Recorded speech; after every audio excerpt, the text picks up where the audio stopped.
Cette vidéo, elle est pour vous si vous vous reconnaissez, dans le profil, TSA, mais que vous doutez, notamment parce que vous reconnaissez pas, tellement dans certains traits.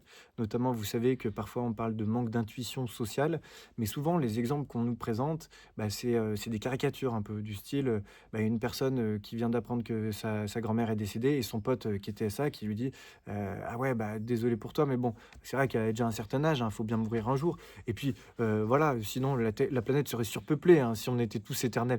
Vous voyez des choses comme ça et donc évidemment, bah, vous, si vous regardez cette vidéo et si vous vous posez ces questions à l'âge adulte, hein, de TSA ou TDAH et cetera, peut-être que vous avez, un comportement qui est beaucoup plus adapté et ça ne vous viendrait pas à l'esprit de dire ce genre de choses quand un ami, vous apprend un décès.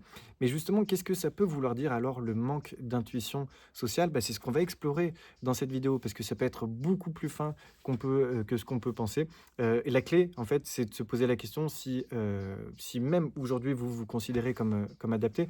La clé, c'est de savoir est-ce que cette adaptation sociale, c'est le fruit de votre intuition, tout simplement, ou est-ce que c'est le fruit d'un long travail analytique? Et c'est donc ce qu'on va explorer dans cette vidéo avec un exemple précis, à l'appui. Alors moi, si vous ne me connaissez pas, c'est Laurent. Depuis que j'ai découvert ma neurodivergence je partage, tout ce que j'apprends, et mes découvertes et mes doutes aussi sur cette chaîne YouTube. Si vous vous intéressez au sujet TSA, TDAH, n'hésitez pas à vous abonner et donc c'est parti pour, le sujet de cette vidéo. Alors, le manque d'intuition sociale, vaste sujet. Au début, moi, je me reconnaissais pas du tout dedans, pour poser le décor. D'ailleurs, la première fois que l'un de mes frères, a suspecté mon autisme, je lui ai dit: «C'est impossible. Moi, je repère super bien les émotions, je comprends les enjeux, je comprends ce qui se passe et cetera».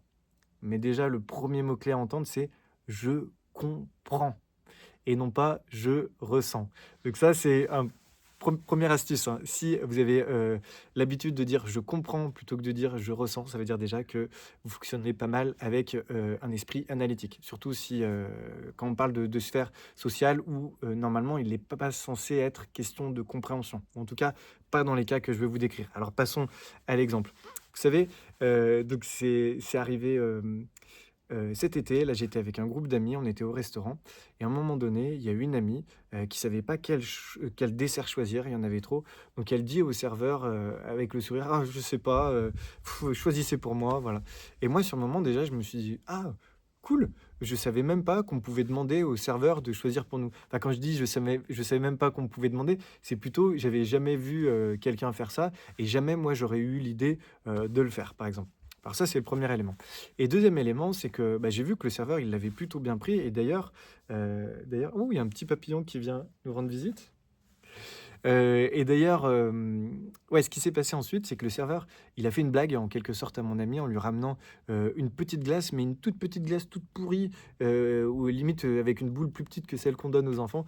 Donc c'est histoire de justement de la chamailler un peu, hein, parce que, puisqu'elle lui disait de choisir le dessert, qu'il voulait, il lui a ramené le dessert le plus pourri. Bon, et donc, moi suite à ça, je me suis dit: «Ah c'est cool, je vais retenir ça». Certaines fois, on peut demander à la personne si on a la flemme de choisir: «Tiens, choisissez pour moi».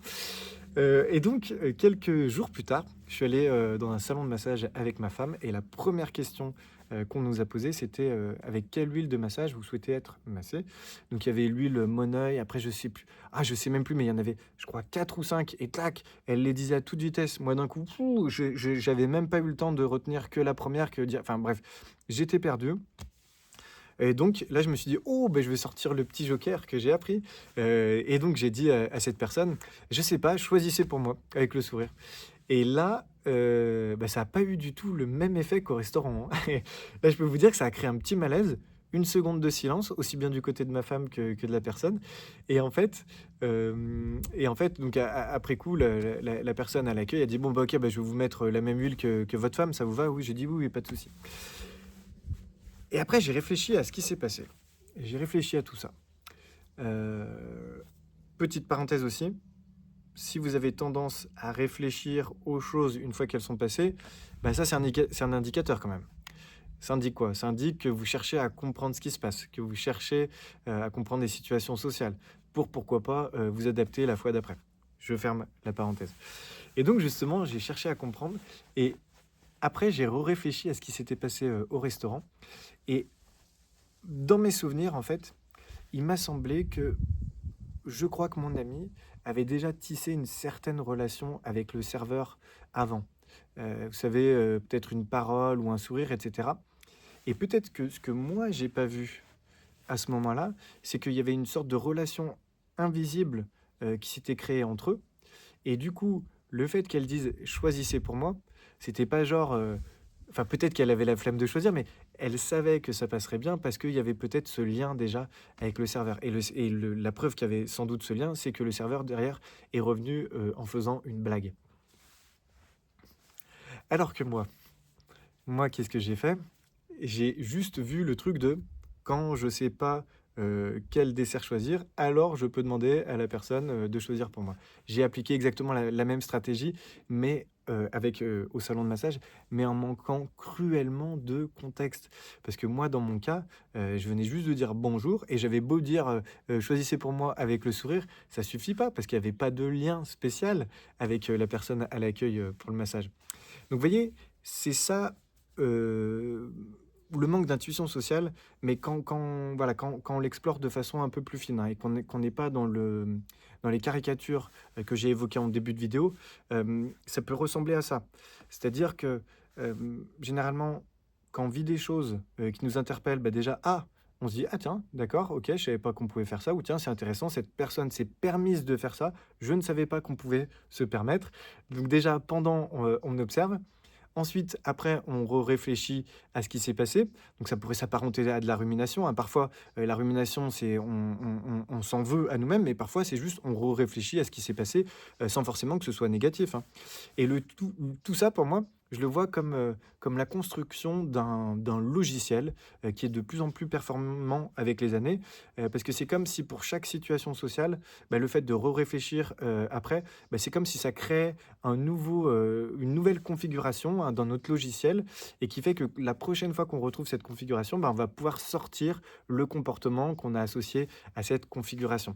Et le truc, c'est que quand on fait ça, quand on est habitué à faire ça de façon consciente ou même inconsciente, hein, analytique et quand on fait ça depuis, bah, comme moi, plus de 41 ans et ben, on fait complètement illusion. C'est-à-dire que de l'extérieur, bah, on a un comportement qui est tout à fait adapté. Parfois, il peut y avoir certains bugs sociaux, mais les bugs sociaux, tout le monde en a. Il n'y a pas que les TSA qui en ont, il y a pas que les TDAH, tout le monde en a. Donc c'est pour ça que ça passe à travers. Mais ce dont les gens, n'ont pas conscience et ce qui fait que c'est extrêmement fatigant, les interactions sociales, pour nous, c'est que justement on est, dans l'analytique, hein. Là où les choses sont intuitives pour, les gens, nous, on est en train de calculer. Donc, en apparence, tout est fluide, on a un comportement adapté, mais ça ne veut pas dire qu'on a une bonne intuition sociale. Voilà, donc moi je vous rappelle une chose, à ce stade, j'ai un TDAH identifié, mon autisme n'a pas encore été diagnostiqué, c'est en cours, faut que je prenne contact, avec un psychiatre. Simplement, je tenais quand même à partager avec vous, bah, justement mes interrogations et aller un peu plus en profondeur sur qu'est-ce qui se cache derrière un manque d'intuition sociale? Bah, non, c'est pas forcément des choses caricaturales, ça peut être des choses assez fines comme je vous l'ai expliqué. Alors le but là pour vous, c'est peut-être, enfin je vous invite à vous poser la question, hein, si vous posez des questions sur un autisme possible, bah, je vous invite à réfléchir à est-ce que vous avez l'habitude de remarquer des choses inhabituelles, dans la sphère sociale? Est-ce que vous avez l'habitude de réfléchir aux choses après, comme pour consolider, hein, tout ce que vous connaissez, toute votre compréhension des mécanismes sociaux? Si oui, bah, ça dit quelque chose et puis ça mérite d'être ajouté, à votre petit dossier écrit, hein, si vous êtes fait, un dossier. Donc voilà, n'hésitez pas, à commenter cette vidéo, à me dire votre ressenti, à me dire si vous vous retrouvez, dans ce que je dis, si vous aussi vous avez d'autres exemples, du même type, à partager. Et puis moi, bah, je vous remercie, d'avoir regardé cette vidéo et puis je vous dis à très bientôt dans une prochaine.